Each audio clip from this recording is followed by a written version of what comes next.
mga sir. So dito po ulit tayo sa mga unit na mga nire-process. So yung unang unit na problema is nandun sa dulo, yung sa pangalawa doon. Tapos yung pangalawang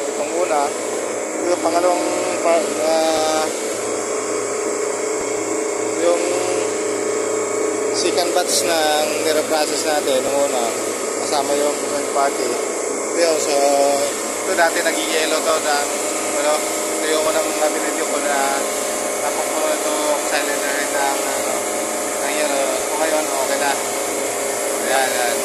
So okay na ngayon siya. So hindi na siya nag-ano, pati yung kanyang dulo malayo kanyang lamig. Ngayon meron naman tayong observe na isa pa na pangalawang unit. So obserbahan natin mga boss, mga sir, kasi gano'n naman din yung yung problema. So obserbahan natin kung magbabago yung kanyang so makikita nyo naman dito sa ating gauge yung pressure pressure niya at yung suction pressure medyo normal naman. So wala masyadong abnormal kung titingnan nyo lang dito sa gauge.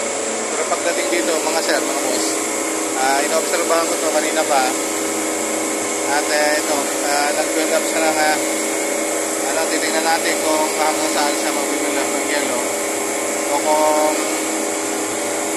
nanatili siyang ganyan. So kaunti lang siguro yung mabuwasin natin. So yung kanyang langis ngayon yun namamuti-mauti at hindi sa ating pagkalaw. Ibig sabihin planet po ito. So hindi naman natin doon sa ating mga kasama na nagkarga na ito. So yan mga instansya sa lang ganito kasi minsan pag nagkakarga tayo ng malamig ng panahon, so hindi natin ma-estimate yung may kakarga ka natin. Although na alam na natin kung hanggang saan yung karga, pero minsan nag-over talaga. So tulad ito, sigurado ito nagpapak-flooding. So ibig sabihin sobra yung may karga.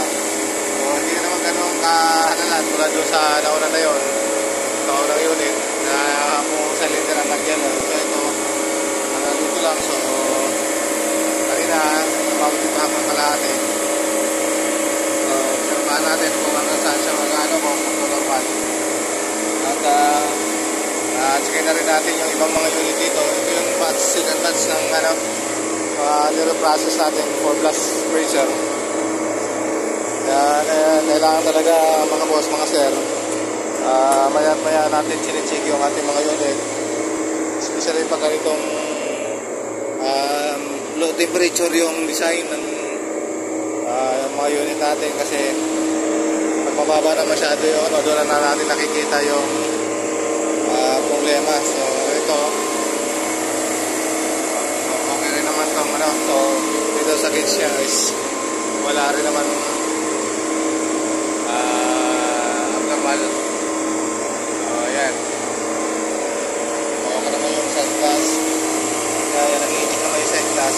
So ipaalala ko lang mga boss, ito po ay naka-pressure transmitter po ito. So hindi po ito naka-10 speed. Itong mga unit na to ay naka-pressure transmitter siya. Kasi siya po pressure transmitter. So yung kanyang langis okay naman, ito naglalaro naman yung langis niya. So ayan, seryoso sa isa lang tayo may problema at ay pasilan na rin natin itong pang-apat na yung pang-atong unit sa second batch na meron process natin. Kasama natin yung third party na pang team. So dito, so ayan, so yung mga boss,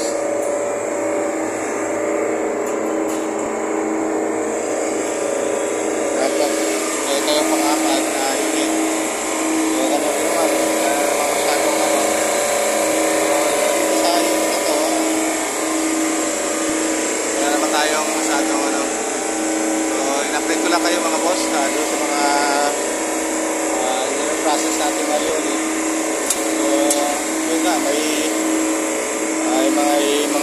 tayo na overcharge. So kailangan talaga balikan. Kasi especially dito sa mga blast freezer na to, hindi natin maano kasi ang running nito ay putol-putol. So ibig sabihin sa buong maghapon minsan papanda rin ito ng depende rin sa salang ng product, kaya minsan hindi natin ma-chipuhan na maandar. So swerte ngayon at naikutan natin at yun, na-checkan natin medyo may munting abnormal yung isang unit na naman, although yung isa na address na natin at medyo naagapan natin. So kailangan talaga agapan natin yung ating mga unit para hindi tayo magka-problema. So itong ibang unit naman okay naman din. At isa pang unit, ito yung first batch ng process natin. So ito yung pangalawang batch, nandun yung second batch, ito yung pangulang batch na Nero Pro. Makikita natin dito, ayan, medyo abnormal din ito isa mga boss. So ganoon din sa isang unit na natano natin ito, papak natin siya, ibig sabihin medyo mas marami kami ang ganito. So dalawang unit ito na ating i-address kayo para susunod na pagpanda rito ay masira tayo ng compressor. So yun lang mga boss, in-update ko lang kayo sa mga process ng mga unit. Kadalasan kasi nangyayari talaga ito, especially dito mga luma na to, mga lumang unit na to, medyo may katandaan na yung unit natin sa na nakakabit ngayon. So pag na ganitong nangyayari, pag na-process tapos ang panahon ay malamig at tagulan, so kadalasan hindi na makuha yung hindi natin maisakto yung karga talaga at dahil sobrang lamig. So at yung condensing unit natin hindi natin yung condensation niya na tinatawag. So ayan, nagkakaganyan sila. So ayan mga boss, in-update ko lang kayo at huwag sana kayo magsawang manood at mag-subscribe, mag-share na lang po kung hindi kayo natanggarin, i-share na lang po yung ating mga video. At the same time, mag-comment na rin po kung mayroon kayong komento para at least alam namin yung komento nyo, alaman namin kung ano yung magiging suggestion nyo at yung iba't ibang mga kaparaanan. So willing din naman kami tumanggap ng suggestion. Katulad din naman kami sa inyo na nag-aaral din to. So yung configuration kasi is continuous learning tayo. So hindi tayo nag-stop mag-aaral hanggat may tutuloy yung pag-aaralan at may mga lumalabas na bagong mga sistema o pag-aaralan tayo natin. So yun mga boss, ang natin is continuous learning. So hindi tayo mag-stop, tuloy-tuloy lang tayo mag-aaral. So yun mga boss, maraming salamat at magandang araw po. Medyo makulimlim na naman dito at nagbabadya na naman siguro mamayang hapon ng ulan. Kaya kailangan ma-adjust ko muna ito habang umaandar kasi mamaya pag pinatin na ito hindi na natin magagawa ng paraan at magawa ng problema. So hanggang dito muna mga boss, mga sir, at magandang araw po.